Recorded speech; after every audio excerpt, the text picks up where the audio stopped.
Hi, good evening to everyone. Thank you for joining me. I'm Dr. Philip McMillan, and today I'm talking again about excess deaths.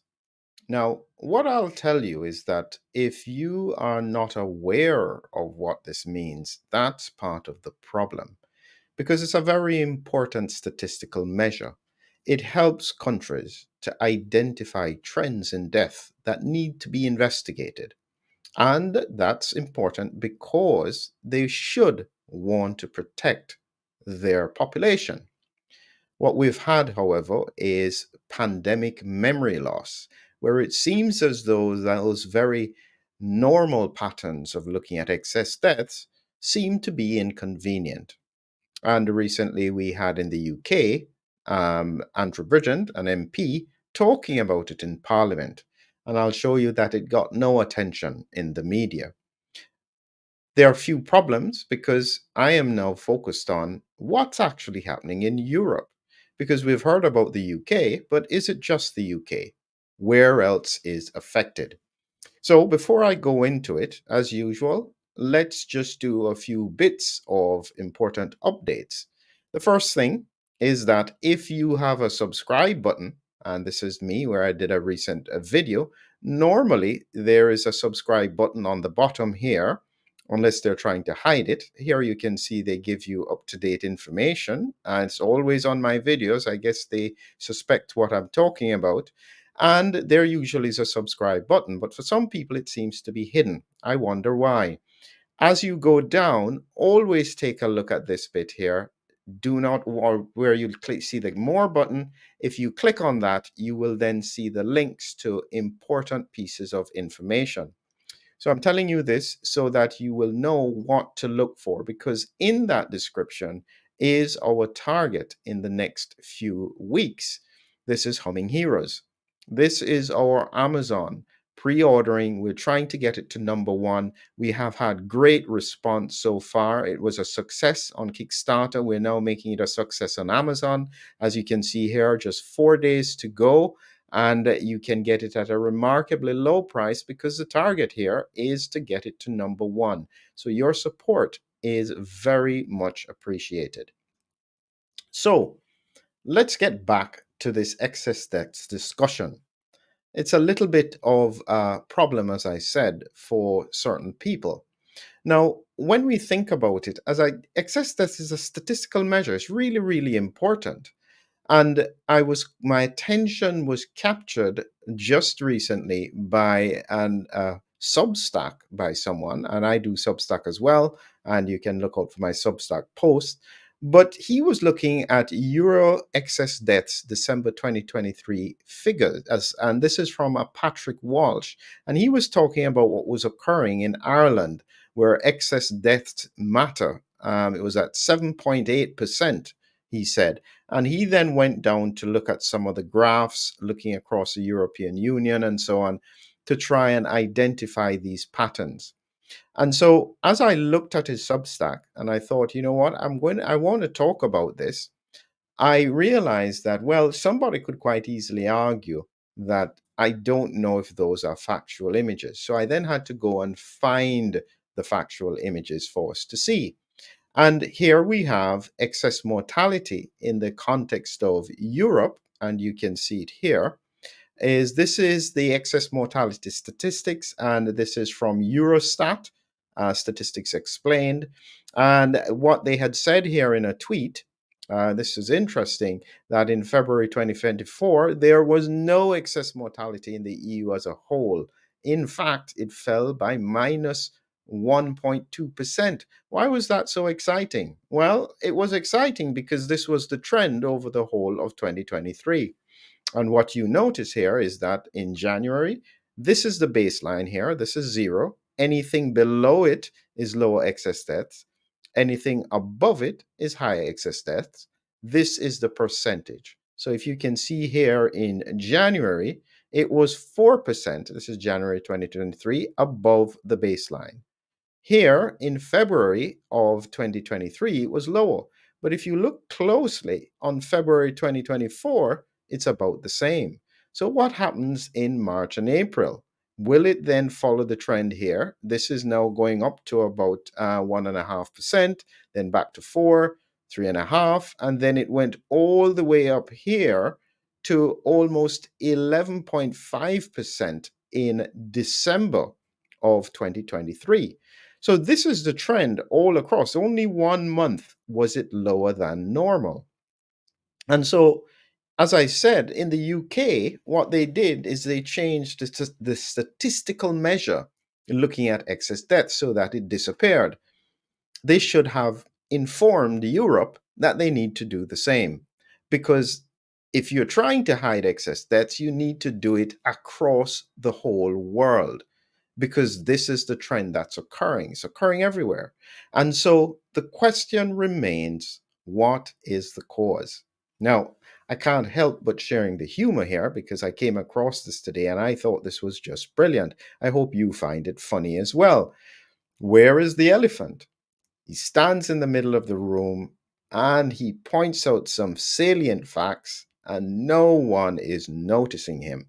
That's the elephant in the room situation that we have today. Nobody seems to be noticing that there is a problem. Nobody is even aware that there are excess deaths occurring.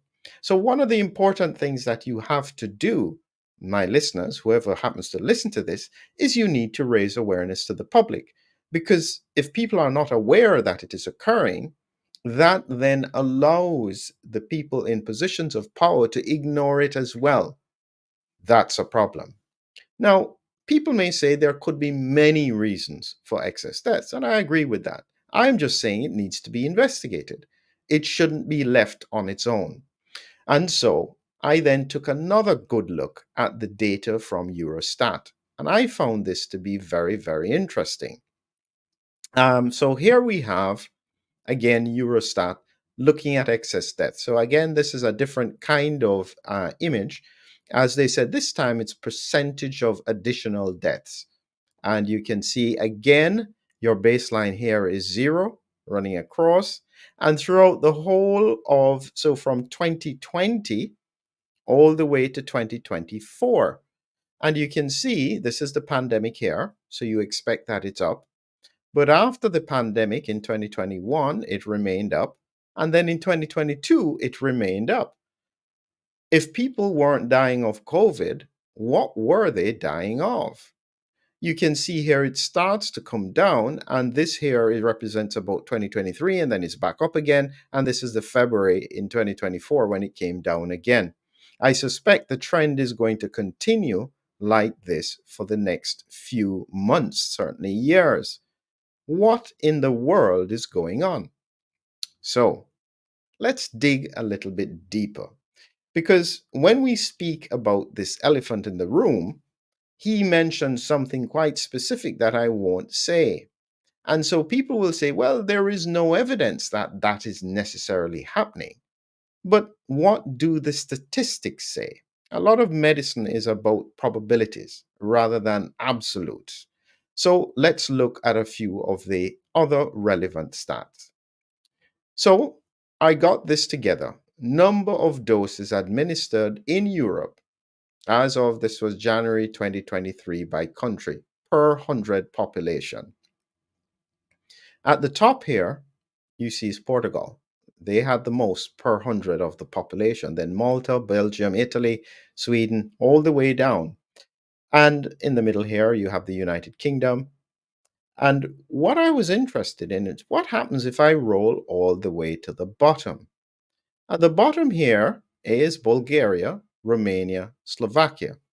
Now, for whatever reason, this cohort of the population was not so interested in being vaccinated. I wonder why. And I mean, weren't they interested in protecting against deaths, you would ask? Well, let's see what happened when we actually look at excess mortality. So, this is where you have to think about what exactly is going on. So, let's start with the couple of countries that I mentioned there. So, we take this data, and it's wonderful. The link is below in the description. So, you can see the European Union as a whole here, and this is all of the European unit, as we said, from 2020 all the way to 2024. But it allows you to do some comparisons. So if I do a comparison here and I click Bulgaria, it then shows you the numbers for Bulgaria.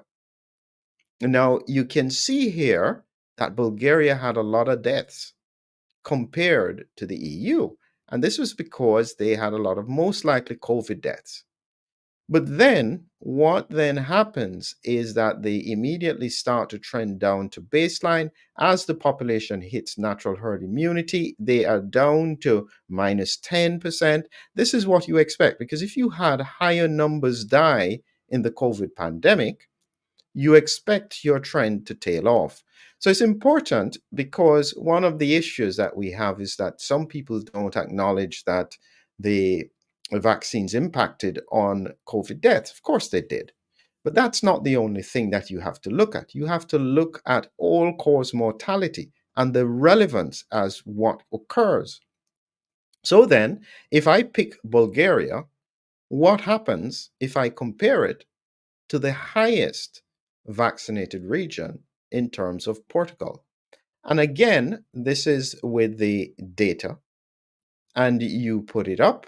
Now, here we have Portugal. This is now in brown. And you can see here they had surges as well early on, but then they had the vaccination campaign done. Their levels came down initially, but then they continue to trend above normal.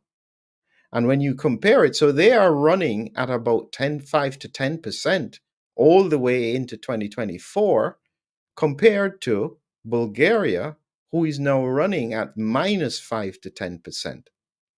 The question is, why do you have that difference?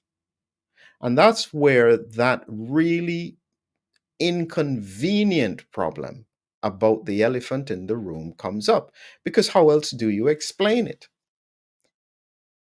How do you explain it? How do you discount it? Those are the facts.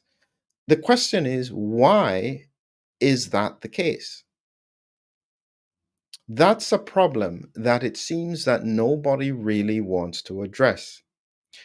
Here is the issue.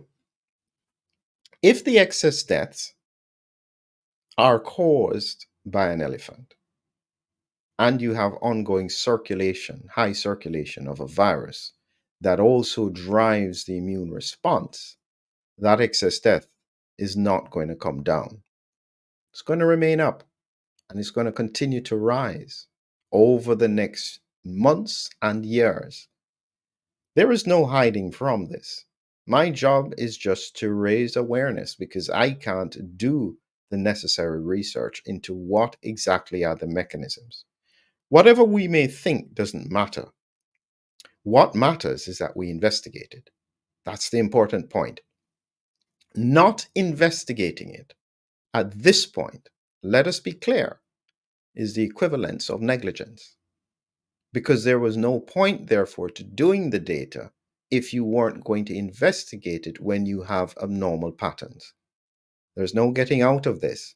We still have to do the work. It's relevant, and we need to know the answers. Have a great evening.